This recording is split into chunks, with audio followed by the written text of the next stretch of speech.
G'day folks. Well, this is part 3, the full specs of the beast. On this video we're going to talk about the fuel system, the ignition system, the water methanol setup and a couple other little bits and pieces along the way. So the fuel system consists of a Aeromotive A1000 fuel pump. I run a pre-filter, which is a stainless screen, cleanable type, and a after filter, which is a paper element down to 4 micron. You can clean it, but you usually just generally swap it out with the new one. The fuel line supply is a -10 braid, the 100 series braided line. I've got a 57 litre aluminum fuel cell. It's filled halfway inside with foam and it's awesome. It really is an awesome tank. I run a -8 breather and I have a -8 return. And I'll show you up the front the regulator. So that's the business at the back, and very simple guys, but very effective. Now once we come up the front, we've got an Aeromotive, again, fuel rising rate regulator. So we've got a -10 feed, which is that one there. And then around the side here, the return is underneath.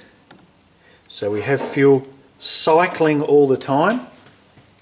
And that's there, if you can see it, just there, is the reference for the boost. So as boost increases, it rises on a 1-to-1 basis. And you set your fuel bowl pressure at around 6.5–7 pound, and then as boost increases, fuel pressure increases, so you're always sort of 6.5–7 pound over boost pressure to supply fuel to the carburetor. I run 2 -6 lines out of the reg into each of the bowls of the carburetor. That's been a lot of success. I did have a single line with a T-piece on it, which was originally supplied when I bought it. I was having issues up top, running slightly lean, okay on lower boost pressure, but when I was up around sort of 12 pound, I was running into a lean condition. And by running to the 2 fuel lines, it's been rock solid. So that's the fuel system. It's pretty straightforward. And this system is rated to around 1,000 horsepower, and over that, well, you've really got to address your fuel pump. And I think the carb's pretty much on the limit as well for that, but it's well within my power levels, and I think you really need that for a turbocharged car. You really need a over-the-top fuel system to keep the fuel up, because they are so hungry on the fuel, these turbocharged engines. Now, the ignition system is it's pretty simple. Everything's simple on this car. That's the factory style ignition, factory style distributor, sorry. I don't run the points anymore on it. I've got it's a a Crane optical eye. So we've pulled out the spark plug setup, not the spark plug setup, sorry, the breaker point setup, and we've installed a disc with 8 slots in it, and there's an optical eye sensor that triggers for each time there's a gap in the disc. It just sends a signal to my ignition module, which I've got, and then I run the 6AL, sorry, the 6AL MSD ignition box, which amplifies the spark to the plugs. And I've got an SS blaster coil as well.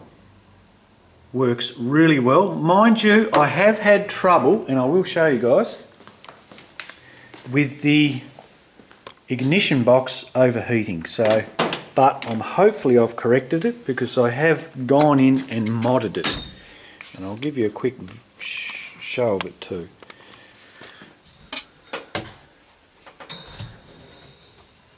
I hope you can see it there, guys. Yeah, you can see it. I've got into it actually. I've taken the bottom cover off the box because it's sitting upside down, and I've sort of cut into the side of it to get some airflow through. And we're going to try that little setup on it and see how we go with it all. Yeah, but that's what I run. That's got a built-in rev limiter, which is very handy. So you can set it in every 100 rev increments, and I've got it set at 6,100 revs. So for the moment, if I can combat the heat on this, I think it's going to be a very hard to beat setup. While we're in the cab, I'll show you the water methanol setup. I'll tell you about the heat range on my plugs too first. That's part of the ignition system. I run a NGK and they're number 7 plugs. So they're a little bit cooler plug, and I run, I think it's don't quote me on, but I do run a little bit bigger plug gap. If anyone wants to know, just in the comments let me know and I'll measure one up for you, but I just can't quite remember what the gap was, but it's a little bit bigger than you would generally run in standard trim. So yeah, pretty straightforward. The spark plug leads are the Mallory Pro wires, 8mm silicon suppressed. So there's nothing over the top with the ignition system. The timing on it at the minute on 14 pounds of boost is 13 degrees, 20 degrees. So it starts on the 13, which is the static, and then I buzz out to 20 degrees, which is around 2000 revs onwards. I do want to upgrade the ignition system to a programmable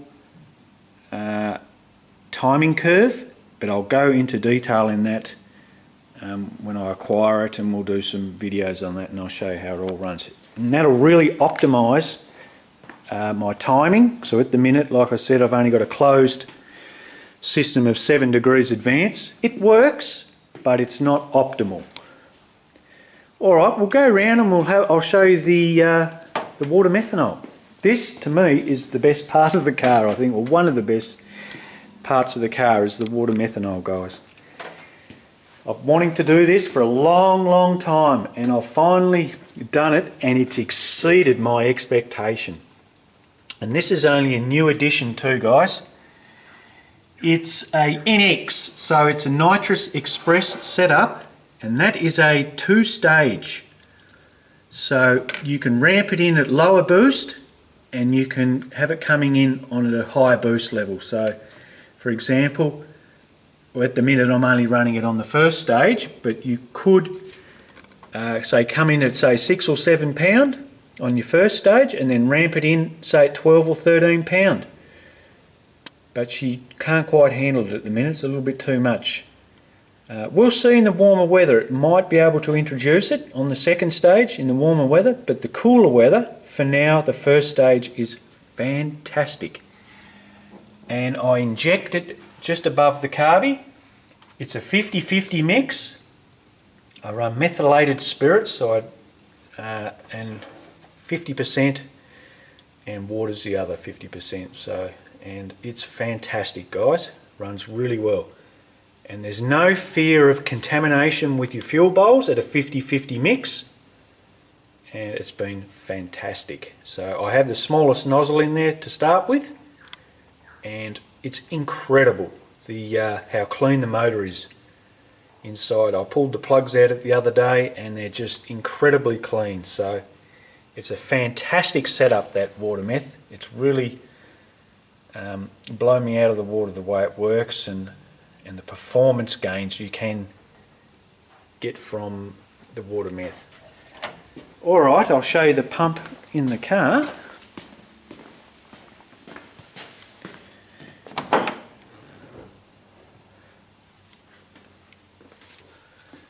Pump set up there,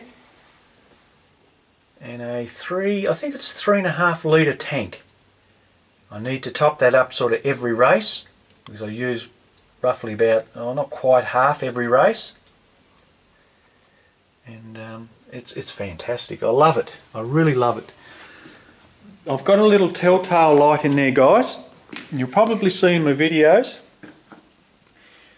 See the little light there below that gauge? Little green light. Every time she comes on around 7 pound, the little light comes on. Well, that tells you that the pump's activated. You can see it in the vids too, guys. It's while I'm there, that's a transmission. The gauge is actually a transmission line pressure gauge. So I will go into detail on another video with that and explain the reasons why I run the gauge. And yes, we'll dive into that one. Now, there's another little thing I want to show you too, guys. Is my boost, homemade boost controller. And that's it there, guys. Cost me bugger all, really. There's a ball and spring in it, okay? So we get boost pressure, whoops, sorry. So we get the pressure from this side, and there's a ball, a little ball bearing in there with a spring. So it's set at, say, it's set at 14 pound now, and as 14 pound increases, it bleeds through and sends on this side the signal to the wastegate. You've got a bit of adjustment there with this thread. I can back it out, it'll knock a pound or two out. And it's been very accurate too and very reliable. So that's the little homemade boost controller. Cost me probably $10 and works really well. Love it. So that's that, yes. Alright guys, well I think that might cover it for this little video on the little bits and pieces and the fuel system and ignition.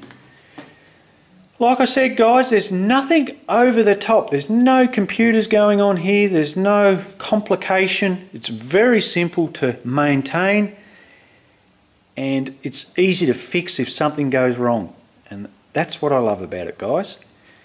I'm not sure if I said it in another video, but I'll mention it now. My header pipes are a pacemaker 4:1 style, 1 3/4 into a 3-inch collector, and they're fantastic, those headers. And I love Pacemaker, Australian company, and they are a very sharp header. They're right on the money, been making them for a long time, and they're incredible. Alright folks, well that wraps that one up. The next video will be transmission, diff, and a few other bits and pieces. Okay folks, see you on the next one.